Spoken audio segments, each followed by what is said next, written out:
Zabbuli ey'ekikumi Yeebazibwe Mukama ejjinja lyange, ayigiriza emikono gyange entalo n'engalo zange okulwana.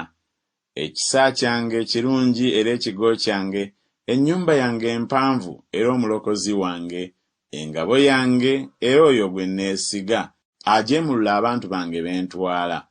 Mukama, omuntu kiki gwe okumumanya, oba omwana w'omuntu gwe okumulowoozaako?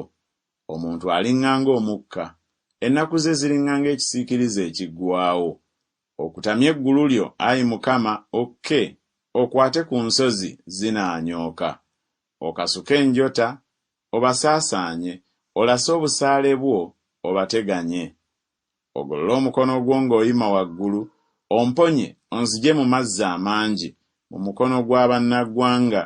Akamwa kaabwe koogera ebitaliimu, n'omukono gwabwe ogwa ddyo gwe mukono ogwa ddyo ogw'obulimba. Naakuyimbiranga ggwe oluyimba oluggya, Ayi Katonda, n'ennanga erina enkobe 10 naayimbanga okukutendereza.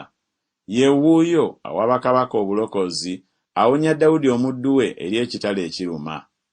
Omponye onziye mu mukono gw'abannaggwanga, akamwa kaabwe koogera ebitaliimu, n'omukono gwabwe ogwa ddyo gwe mukono ogwa ddyo ogw'obulimba.